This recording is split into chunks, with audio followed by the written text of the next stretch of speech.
অনেক তো হলো চিংড়ি ভাপা বা চিংড়ি মালাইকারি বা ডাব চিংড়ি, কিন্তু এই সর্ষে পোস্ত চিংড়ির স্বাদ এই সব স্বাদকে হার মানাবে।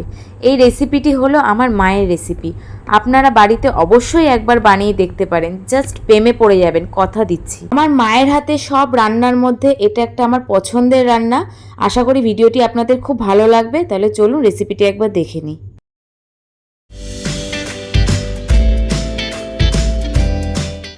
প্রথমে রয়েছে 500 গ্রাম চিংড়ি মাছ।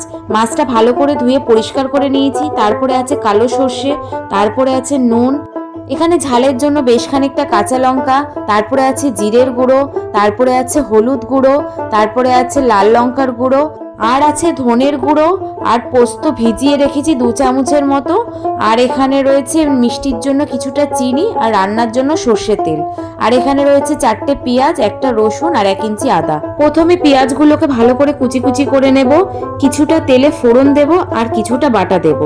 পেঁয়াজ যদি ছোট ছোট থাকে তাহলে তোমরা 5টা নেবে, আর বড় থাকলে 4টে নেবে। আমার এখানে ছোট বড় মিশিয়ে ছিল বলে আমি এর জন্য 4টে নিয়েছি। এখানে আদা রসুন সব পরিষ্কার করে নিয়েছি ভালো করে, পেঁয়াজ ও লঙ্কার সাথে ভালো করে পেস্ট করে নেব। এই রান্নায় লঙ্কাটা একটু বেশ খানিকটাই লাগবে, কেন এটা একটু ঝাল ঝাল মিষ্টি মিষ্টি হয়। তো তোমরা তোমাদের ঝাল অনুযায়ী লঙ্কাটা দিও। আমি একটু ঝাল বেশি খাই বলে তাই একটু বেশি লঙ্কা নিয়েছি। তাহলে এখানে আমি ভালোভাবে পেস্ট করে নিয়েছি। এবার সর্ষেটা বেটে নেব। তোমরা বড় চামচে 2 চামচ সর্ষে দিলে হবে, আমার যেহেতু ছোট চামচ তাই আমি 4 চামচ দিয়েছি। 2টো কাঁচা লঙ্কা ও সামান্য নুন দিয়ে ভালোভাবে সর্ষেটা বেটে নেব। তোমরা চাইলে মিক্সিতেও বাটতে পারো, তাতে কোনো অসুবিধা নেই। আমার এখানে শিল ছিল তাই আমি শিলে বেটে নিয়েছি। এখানে আমার ভালোভাবে সর্ষেটা বাটা হয়ে গেছে। এবার একটা বাটির মধ্যে সর্ষেটা তুলে নেব। আচ্ছা, এখানে একটা টিপস, যখন তোমরা সর্ষেটা মিক্সিতে বাটবে তখন নুন কাঁচা লঙ্কার সাথে অবশ্যই একটু সর্ষের তেল দিও, তাহলে সর্ষেটা একদম তেতো হওয়ার চান্স থাকবে না। এবারে আমার পোস্তটা বেটে নেব। তোমরা চাইলে পোস্তটাও মিক্সিতে বেটে নিতে পারো, তাতে কোনো অসুবিধা নেই। তবে মিক্সিতে পোস্তটা বাটার সময় পোস্তটা দিয়ে একবার জল ছাড়া ঘুরিয়ে নেবে, তারপরে জল দিয়ে বাটবে, দেখবে একদম মিহি হয়ে গেছে। এখানে তোমাদের সাথে কথা বলতে বলতে এখানে আমার পোস্তটাও ভালোভাবে বাটা হয়ে গেছে, তো আমি একটা বাটিতে তুলে নিয়েছি।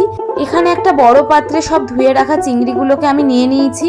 তারপরে একে একে সব মশলাগুলো দিয়ে দেবো। এখানে 2 চা চামচ হলুদ গুঁড়ো, তারপর দেবো 2 চা চামচ জিরের গুঁড়ো, এরপরে দেবো 1 চা চামচ ধনের গুঁড়ো, তারপরে দেবো 1 চা চামচ লঙ্কার গুঁড়ো, তারপর দেবো বড় চামচের 2 চামচ সর্ষে বাটা, আর দেবো বড় চামচের 1 চামচ পোস্ত বাটা।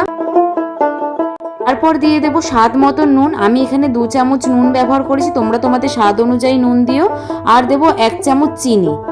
তারপরে দেবো বড় চামচের 4 টেবিল চামচ সর্ষের তেল।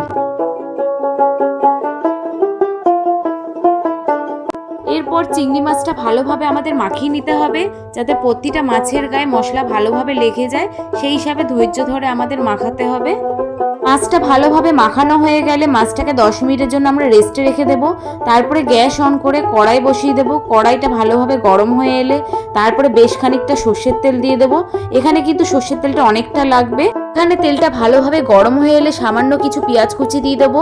পেঁয়াজটা হালকা বাদামি করে ভেজে নিতে হবে।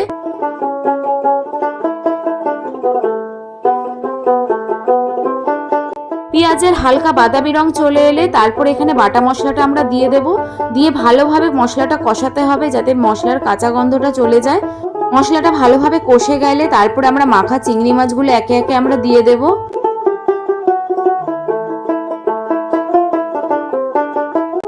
তারপর ওই বাটিতে সামান্য জল নিয়ে ভালোভাবে বাটিটা ধুয়ে জলটা আমরা দিয়ে দেব। এরপর গ্যাসের ফ্লেমটা হাই রেখে ভালোভাবে নেড়ে নিতে হবে। এরপর আরো একটু গরম জল দিয়ে ভালোভাবে নেড়ে 15 থেকে 20 মিনিট ঢাকা দিয়ে কষতে দিতে হবে। মাঝে মধ্যে ঢাকা খুলে 2-1 বার নেড়ে দিতে পারো, তাতে কোনো অসুবিধা নেই। তারপর ঢাকনা খুলে ভালোভাবে নেড়ে আবারও ঢেকে দিতে হবে 7 থেকে 8 মিনিটের জন্য। আচ্ছা, এখানে একটা কথা, এখানে কিন্তু তোমরা আর কোনো জল দেবে না, এখানে কিন্তু শুধু জলটা এবার শুকানোর পালা। এরপর ঢাকনা খুলে আবারও ভালোভাবে নেড়ে দিতে হবে। দেখতেই পাচ্ছ মাছগুলো খুব সুন্দর সেদ্ধ হয়ে গেছে, তেলও আমার ছেড়ে দিয়েছে।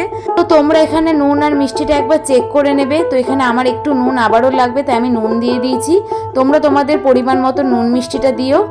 তারপর ভালোভাবে নেড়ে আবারও 5 মিনিট ঢাকনা খুলে ভালোভাবে আরেকটু কষতে দিতে হবে। এরপর গ্যাস বন্ধ করে বেশ কিছুটা সর্ষের তেল দিয়ে আমরা কিছুক্ষণের জন্য ঢেকে রাখবো। তাহলে রেডি আজকের রেসিপি সর্ষে পোস্ত চিংড়ি। তোমরা বাড়িতে একবার অবশ্যই বানিয়ে দেখো, আশা করি তোমাদের ভীষণ ভালো লাগবে।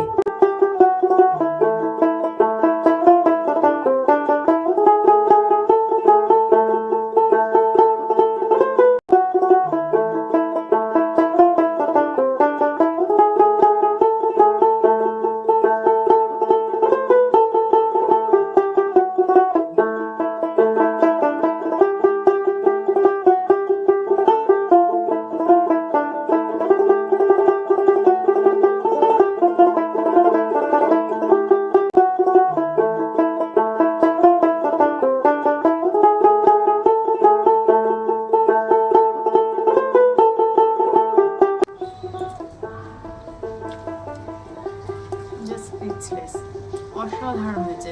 আশা করি আপনাদের খুব ভালো লাগবে। তো এই ভিডিওটি যদি ভালো লেগে থাকে তাহলে আপনারা লাইক কমেন্ট শেয়ার করতে ভুলবেন না। চ্যানেলটিকে অবশ্যই সাবস্ক্রাইব করে দিন, পাশে থাকা বেল আইকনটিকে প্রেস করে দিন যাতে আপনার সব নোটিফিকেশনগুলো পেয়ে যান। তো চলুন এখনকার মতন